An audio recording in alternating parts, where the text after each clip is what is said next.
자, 오늘도 하나님의 성전에서 예배를 드리지 못하지만, 그래도 각각의 가정에서 신령과 진정으로 예배 드린 여러분들 모두에게 하나님의 크신 은혜가 함께하기를 바랍니다. 오늘은 우리를 향한 하나님의 뜻에 관하여 말씀을 나누도록 하겠습니다. 가끔은 성도들이 교회를 옮겨야 할 때가 있습니다. 이사를 가든지 아니면 가까운 주변의 교회를 다녀야 될 형편이 있기 때문입니다. 교회를 옮기면서 자세히 살피는 점들이 있을 텐데, 담임 목사는 누구인지, 또는 교회 규모는 얼마나 큰지, 또 자녀들을 위한 교육 시설은 얼마나 잘 돼 있는지, 또 교회 분위기는 어떤지, 이런 것들을 살피면서 교회를 결정하게 될 것입니다. 교회를 선택하면서 가장 크게 염려가 되는 것은 혹시라도 이 교회가 이단이 아닐까 하는 것일 겁니다. 교회가 정통교단에 속한 교회인지 아닌지는 인터넷 정보 사이트를 통해서 보면 얼마든지 알아낼 수가 있습니다. 정말로 어려운 것은 비록 정통교단에 속해 있다 할지라도 이단성이 있는 교회, 그러니까 평범하지 못한 교회, 그런 교회가 참 다니기가 어렵다는 얘기입니다. 비록 정통교단에 속해 있긴 하지만 지나치게 신비주의를 주장하는 교회가 있고, 또 지나치게 정치적인 주장을 강하게 얘기하는 교회도 있고, 또 담임 목회자가 교주처럼 행세하는 교회도 있습니다.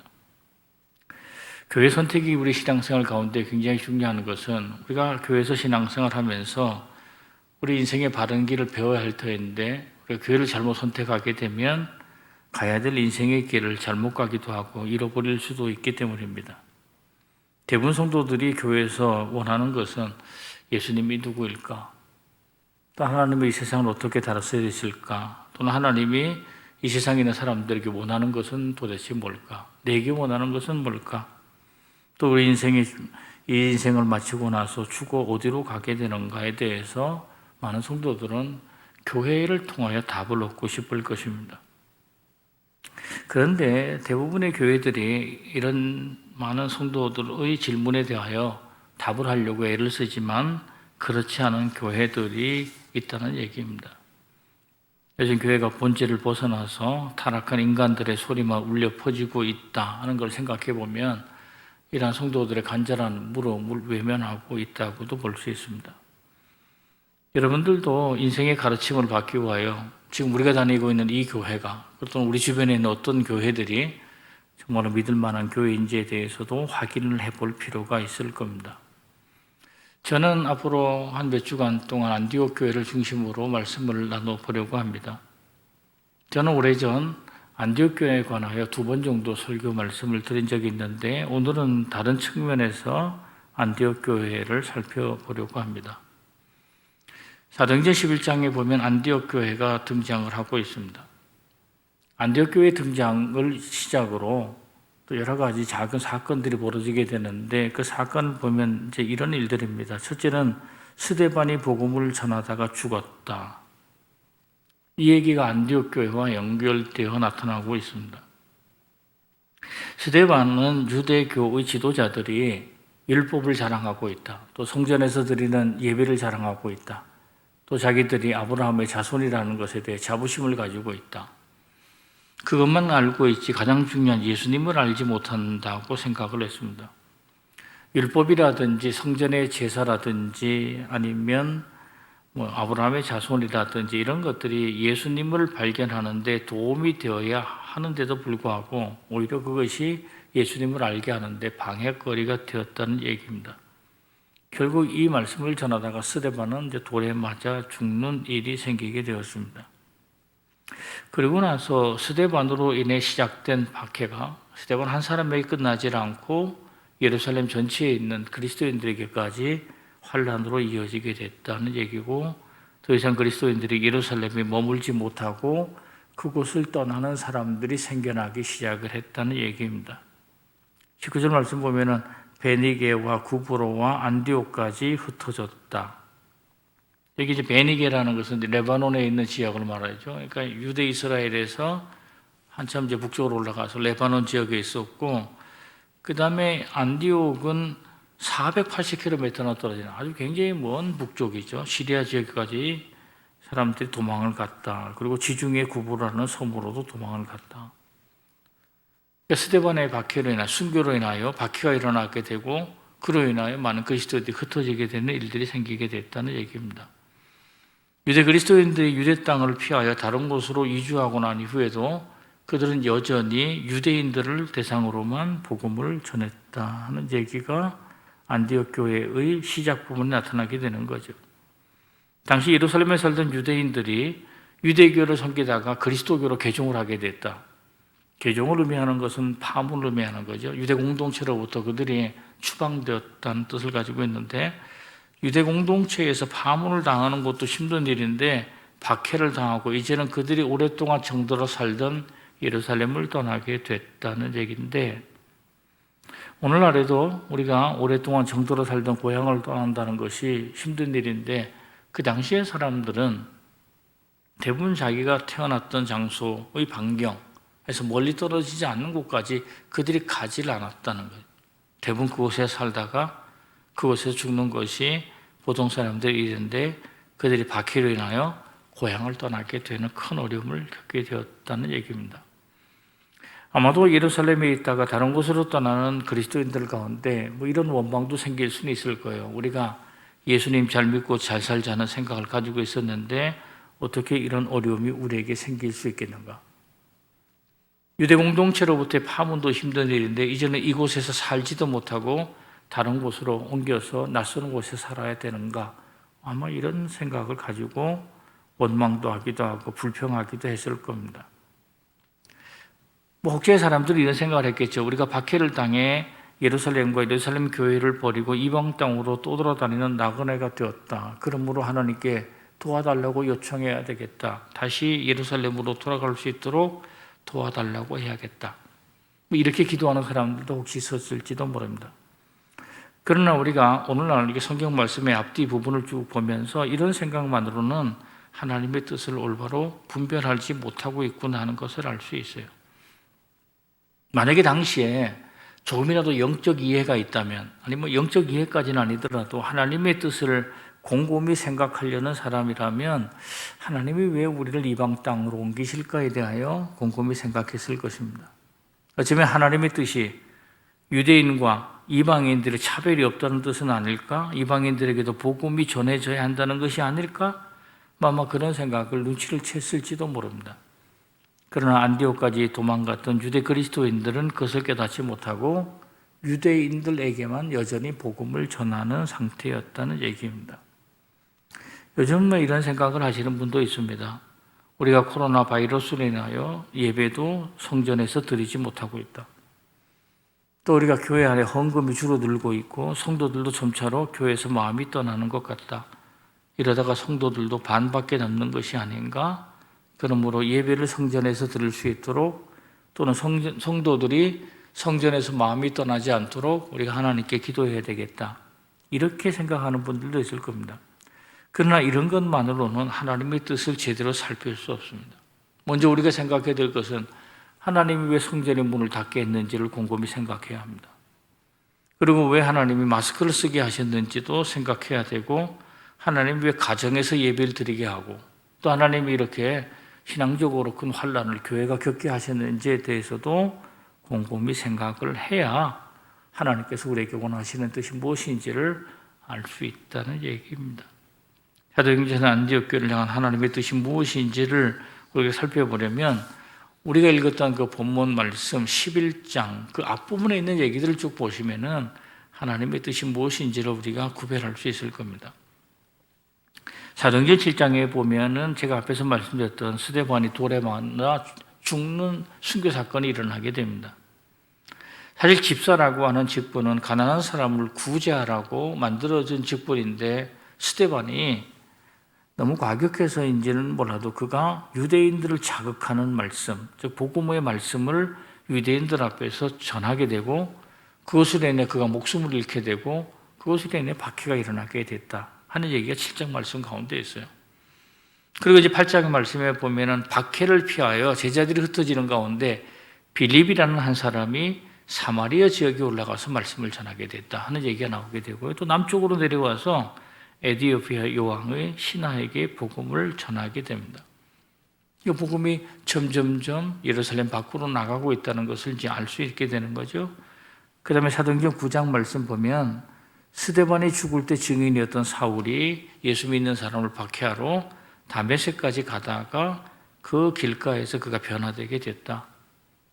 그리고 다메섹의 회당에서 예수가 하나님의 아들이라는 복음을 전했다.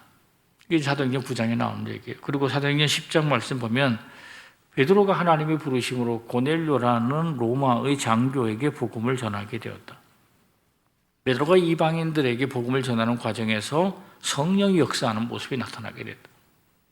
성령의 임재가 나타나게 되고 베드로가 놀라서 예루살렘으로 돌아와서 내가 이방인들에게 복음을 전했는데 그들에게도 우리에게 임했던 성령의 역사가 임했다는 얘기를 하게 됩니다. 그때에 예루살렘에 있는 성도들이 이렇게 말을 했습니다. 사도행전 11장 18절이에요. 그들이 이 말을 듣고 잠잠하여 하나님께 영광을 돌려 이르되 그러면 하나님께서 이방인에게도 생명 얻는 회개를 주셨도다 하니라. 제가 지금 스데반 사건으로부터 시작해서 사도행전 10장에 이르는 얘기를 쭉 하면서 이게 지금 안디옥 교회의 출발 이전에 일어났던 일인데 이런 일들을 통해서 우리가 뭘 알 수 있는가? 하나님의 뜻이 이방을 향하고 있다는 것을 알 수 있는 거예요. 예수께서 이 땅을 떠나시기 전 사도행전 1장 8절에서 많은 제자들에게 유언처럼 하신 말씀이 있어요. 땅끝까지 이르러 내 복음의 증인이 되라고 그랬어요. 땅끝까지 이르러야 한다. 예루살렘에만 머물러서는 안 된다. 유대나 사마리아와 땅끝까지 이르러 증인의 역할을 감당해라. 이것은 예수께서 이미 제자들에게 복음이 이방 땅으로 전해져야 한다는 얘기를 했는데 어떤 교인들도 예루살렘에 있는 이 교인들이 예수님의 이 유언처럼 하신 말씀을 듣고도 따르지 않았다는 것을 알 수 있어요. 사울을 비롯한 여러 사람들에게서 복음이 점점 이방의 땅으로 그리고 이방인에게로 옮겨져 가고 있다는 것을 듣기는 했지만 그것에 대해서 그들이 동의하지를 못했다. 이런 얘기입니다. 베드로는 자신이 요바에 있는 고넬료의 집에 다녀오고 나서도 그곳에서 왜 성령의 임재가 일어난지도 몰랐고 또 사울이 멀리 다메섹까지 변화가 되고 그곳에서 복음을 전하게 되었는지에 대해서도 사람들은 그 이유를 잘 몰랐고 스데반의 순교로 인해 왜 사람들이 예루살렘을 떠나야 되는지도 몰랐고 이방인들이 성령을 받는다는 얘기를 듣고도 사람들이 이것을 통해 하나님이 뭘 해야 될지도 잘 알지를 못했다. 그러니까 나타나는 현상이 뭐냐? 안디옥까지 온 교인들이 여전히 유대인들에게만 복음을 전하는 일이 생기게 됐다는 얘기입니다. 이때에 이름 없는 사람들을 통해서 놀라운 일이 생기게 됩니다. 사도행전 11장 20절, 21절입니다. 그 중에 구브로와 구레네 몇 사람이 안디옥에 이르러 헬라인에게도 말하여 주 예수를 전파하니 주의 손이 그들과 함께 하심에 수많은 사람들이 믿고 주께 돌아오더라. 여기 이제 구브로라는 장소, 유대 서쪽 지중해의 섬, 구레네, 아프리카에 있는 작은 동네. 자, 그러면 지금 유대나 예루살렘 중심으로 살아가던 이스라엘 백성들이에요. 또 거기서 예수 그리스도의 말씀을 들었던 사람들이에요. 그런데 그쪽 사람들이 아니고 엉뚱한 곳에 살았던 사람들. 근데 어쨌든 그 속에 있는 사람들이 어떤 경로를 통해서 예수를 알게 되었는지는 모릅니다만은 그들을 통하여 그들이 이 헬라 사람들에게, 이방 사람들에게 복음을 전하기 시작을 했고 하나님의 손이 함께 하셔서 많은 사람들이 예수께로 돌아오는 일이 나타나게 됐다는 얘기입니다. 저는 이 얘기를 들어보면서 지금 구브로나 구레네에서 온 몇 사람이 어떤 일을 하고 있는가? 하나님이 원하시는 일을 하고 있다. 우리가 신앙생활을 하면서 하나님이 원하시는 일, 그를 내가 맞추어서 살아가게 된다면 어떤 일이 벌어질까? 우리가 궁금하기도 한데 여기 말씀해 보면은 주의 손이 임했다, 주님의 은혜가 임했다 이렇게 있는 걸 보면은 오늘날 코로나 바이러스 시대에 살아가면서도 우리가 신앙적으로 어떤 자세를 가져야 하는가, 어떤 것이 하나님의 뜻에 맞는 행동인지에 대해서도 우리가 한번 생각을 해봐야 할 겁니다. 그러므로 우리가 교회나 또는 가정이나 국가를 중심으로 일어나는 여러 가지 일들에 대하여 하나님의 뜻이 무엇인지에 대해 살피는 습관이 있어야 된다는 얘기예요. 요즘 같으면 코로나 바이러스 현상이 지금 우리의 신앙을 어떻게 흔드는지에 대해서도 알아야 되고 여전히 하나님이 이 세상을 주관하시는지에 대해서도 살펴봐야 된다. 또 코로나로 인해서 우리가 회개할 것은 뭐가 없는지에 대해서도 생각을 해봐야 되고 이 코로나가 우리에게는 중간의 심판에 해당하는지 아니면 마지막 심판에 해당하는지 아니면 이것은 어떤 경고에 해당하는 건지에 대해서도 살펴야 될 필요가 있고 그리스도인들이 또한 어떤 경우도 이 모든 계획 가운데 하나님의 계획이 있다. 하나님은 그 계획을 세우시고 이루어 가시는 분이라는 사실도 우리가 잊어서는 안 된다는 얘기입니다. 그러므로 우리가 그리스도인으로서 하나님의 큰 계획 가운데 우리가 어떻게 그 뜻을 맞추어 살아갈 수 있을까 하는 것을 함께 생각해 보려고 합니다. 자, 첫째로 제가 생각했던 것은 자신을 향한 하나님의 뜻이 무엇인지를 물어야 한다는 것입니다. 예수님이 겟세마네 동산에서 열심으로 기도했다는 얘기를 아실 겁니다. 예수님이 왜 기도했을까? 십자가 지는 문제를 가지고 그가 기도하다가 결국은 하나님의 뜻대로 행하기로 결심을 하게 되는데 이 기도가 우리에게 알려주는 것은 뭘까? 하나님은 하나님의 뜻이 있었다. 또는 예수는 예수의 자신의 뜻을 가지고 있었다는 거예요. 물론 예수가 자신의 뜻을 접고 하나님의 뜻을 따르는 사람이 되었는데 자, 이 세상 모든 사람은 자기의 뜻을 가지고 있고 또 하나님의 뜻이 있다. 그러니까 하나님의 뜻을 이 세상의 모든 사람들은 다 가지고 있다 하는 것을 우리가 겟세마네 동산에서 예수의 기도를 통해 볼 수가 있다는 얘기입니다. 예수께서 하신 말씀 가운데 이해하기 어려운 말씀은 예수께서 돌아가실 때 다 이루었다. 이 말씀을 하신 것이 참 이해하기 어려워요.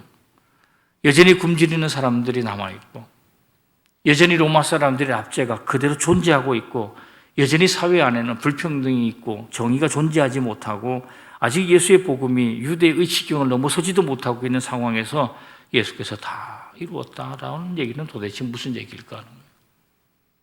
나는 하나님의 뜻을 알고 그 하나님의 뜻을 이루었다. 내게 하나님께서 주어진 것은 여기까지다라는 사실을 그가 알았을 때 그때 그가 다 이루었다라고 얘기를 하게 되는 거죠.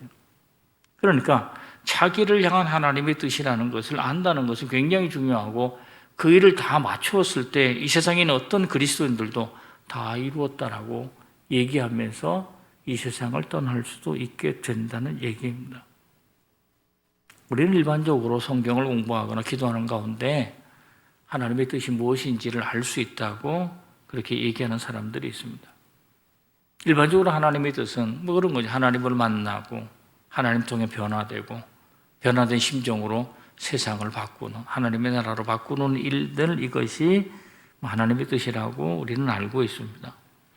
그러나 여기까지만 알고 있다면 올바른 그리스도인 또는 좋은 그리스도인이 되기에는 좀 부족하다고 볼 수 있어요. 왜냐하면 중요한 것은 인류를 향한 하나님의 뜻이 아니고 나 자신을 향한 하나님의 뜻이 무엇인지를 아는 것이 굉장히 중요해요.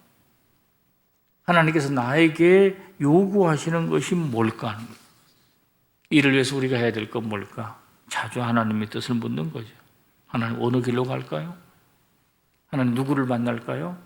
하나님 제가 어떤 일을 하는 것이 좋을까요? 자주 하나님께 물어보는 거 좋은데 예수께서 그렇게 계속해서 정기적으로 하나님과 만나고 기도했던 걸 보면 그는 계속해서 하나님의 뜻을 물었던 사람이 아닐까 하는 생각을 해보게 되는 거예요. 구브로나 구레네에서 온 사람들이 하나님의 뜻에 맞추어서 이방 사람인 헬라 사람들에게 복음을 전했다는 것은 뭘 말할까? 그것은 그들이 하나님의 뜻을 알았다는 얘기예요. 앞에서 말씀드렸던 것처럼 그들이 예수를 만날 수 있는 조건이 잘 되지 않은 사람들이에요. 갈릴리 사람도 아니고 예루살렘 사람도 아니고 예수를 직접 보지도 못했던 사람일 수도 있고 건너서 예수에 대해서 들었던 사람일 수도 있는데 놀랍게도 그들은 자기들이 해야 될 일, 이방 땅에 복음을 전해야 되겠다는 그 얘기를 이방인들에게 말씀을 전해야 되겠다는 것이 하나님의 뜻이라는 것을 잘 알았다. 그 이유는 그들이 하나님께 물었던 사람이기 때문이 아닐까 하는 생각을 해보게 됩니다.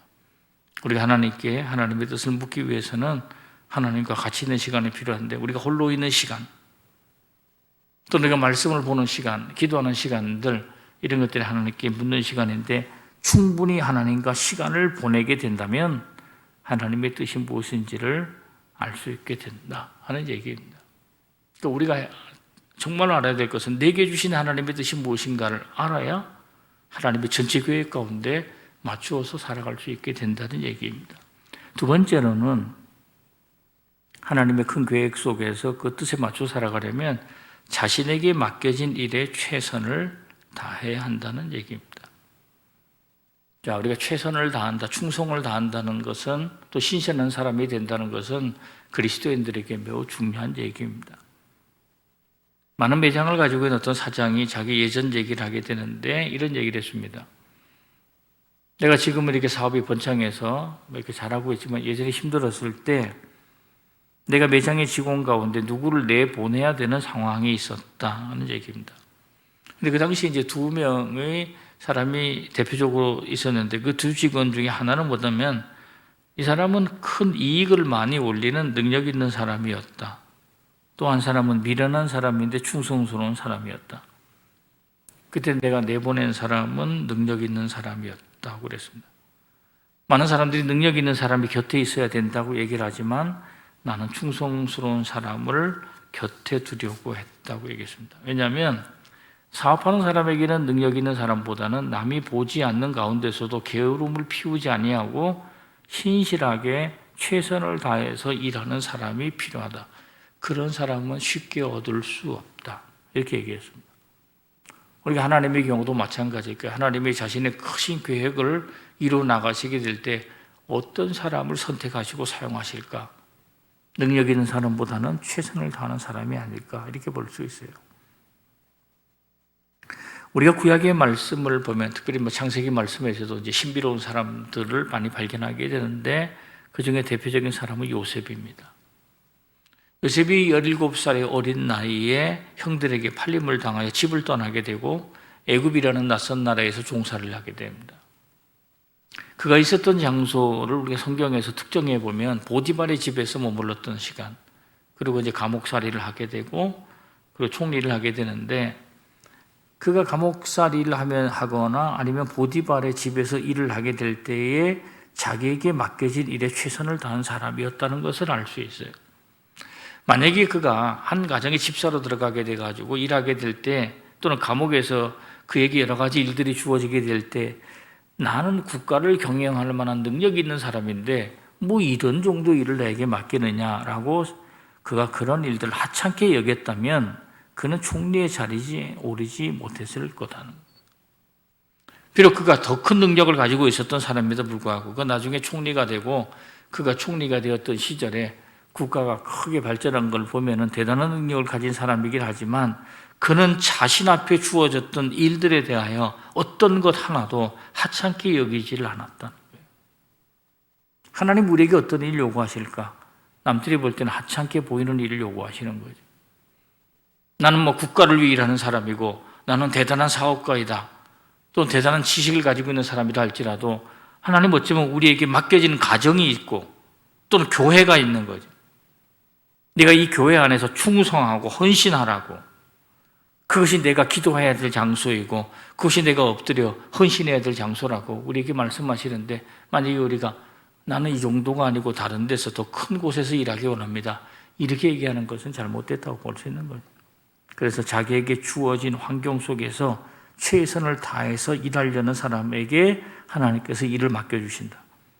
최선을 다하는 그리스도인들은 하나님의 뜻을 알고자 최선을 다하고 또 자기가 알게 된 하나님의 뜻에 맞추어 살아가고자 최선을 다하고 사람의 평가에 따라 일하지 않고 하나님의 인정을 받기 위해서 일하는 것, 이것이 이제 하나님의 뜻에 맞춰 일하는 사람의 모습이라고 볼 수 있습니다. 마지막 세 번째로 하나님의 큰 계획 속에서 그 뜻에 맞춰 살아가려면 자기에게 맡겨진 일에 임하는 하나님의 은혜를 점검해야 한다는 것입니다. 가끔 주변 사람들을 보면 하는 일마다 술술 일이 잘 풀리는 사람들이 있습니다. 사업을 해도 사업이 잘 되고 뭐 또 자녀 교육을 해도 교육이 잘 되고 뭐 어려움 없이 잘 일이 진행되는 사람들이 있는데 일이 잘 풀리는 데는 여러 가지 원인이 있다고 합니다. 근데 그 중에서 제가 한 가지만 알려드리면 사람이 말하는 말투만 바꾸어도 하는 일이 잘 풀린다 하는 얘기가 있어요. 상대방이 누구인지 간에 정중해라. 그리고 먼저 인사해라. 그 누가 무슨 얘기를 하든지 입장 바꾸고 한번 생각해봐라. 그리고 부드럽게 대하는 법을 배워라. 뭐 이런 것만 할 줄 알아도 일이 술술 풀린다. 뭐 그렇게 얘기를 하고 있더라고요. 그브로와 구레네에서 온 사람들이 복음을 전했을 때 마치 기다렸다는 듯이 수많은 이방인들이 하나님을 믿게 되었다. 복음을 전하는 즉시로 사람들이 예수께로 돌아오기 시작을 했다. 이 일이 술술술 풀려나가는 거죠. 성경은 그 이유에 대해서 뭐라고 소개를 하고 있는가? 주님의 손이 그들과 함께 했다고 얘기를 하고 있어요. 주님의 손이 함께하고 있었다. 자, 주님이 손이 함께하겠다는 것은 뭘 말하는가? 하나님이 주시는 은혜가 있었다. 이렇게 생각하면 되는 거예요.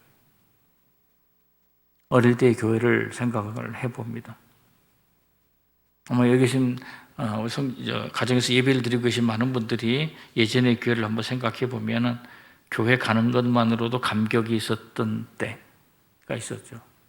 찬송을 부르면서도 눈물이 흐르고 은혜가 되는 때가 있었고, 그 예배를 몇 시간 드려도 먼저 가겠다고 나서는 사람이 없었고, 우리가 생각해 보면 참 우리가 은혜로운 교회에 다녔구나라는 생각을 해볼 수가 있는데, 은혜로운 교회는 어떤 교회인가? 하나님의 손길이 함께하는 교회라, 이렇게 생각할 수 있는 거죠. 우리가 하나님께서 맡겨주신 일, 하나님의 큰 계획 속에서 하나님께서 내게 맡겨주신 그 일을 잘하는 사람에게는 어떤 일이 벌어지는가? 주님의 손이 함께한다, 주님의 은혜가 함께한다 하는 것을 알 수가 있어요. 안디옥 교회의 지도자는 바나바입니다. 바나바는 자기의 재산을 다 바치고 사역의 길로 들어선 사람이고, 또 다른 사람들을 위로하고 구변하는 사람인데, 그 이름이 바나바가 된 것도 그는 하나님의 은혜를 경험한 사람이었기 때문에 아마 이런 이름을 사람들이 지어주지 않았을까 볼 수 있어요. 바나바는 하는 일마다 일이 술술 풀렸던 사람이에요. 이 사람이 안디옥에서 목회하게 될 때에 목회가 쉽지는 않았을 거예요. 우리가 뭐 경상도 사람, 전라도 사람, 충청도, 강원도 사람들, 여러 동네의 사람들이 다 성격이 조금씩 다른 것처럼 나라별로 사람들이 성격은 훨씬 더 다를 거예요. 유대인들과 이방인들이 함께 섞여 있는 교회, 그 교회 안에서 목회를 한다는 것이 어려울 텐데, 바나바는 하나님이 주시는 은혜로 일이 술술 풀려나갔던 사람이에요. 안디옥 교회에 어떤 일이 있었는가? 예루살렘 지역에 흉년이 들었을 때에 지금 예루살렘 교회가 어려움을 겪고 있다. 그럴 때 그들이 예루살렘 교회를 돕기로 작정하고 나섰던 교회예요. 사실 안디옥 교회가 예루살렘 교회를 돕기가 어려웠던 상태였습니다. 생긴 지 얼마 되지 않았어요. 그 다음에 거기 있는 교인들이 예루살렘에서 온 사람들이 많지 않았다는 거예요. 이방인들이 주를 이루는 교회였다. 그러니까 유대인들에게 빚이 없는 상태인데 예루살렘 교회를 돕는다 하는 것이 그들에게는 쉽지 않았을 거다.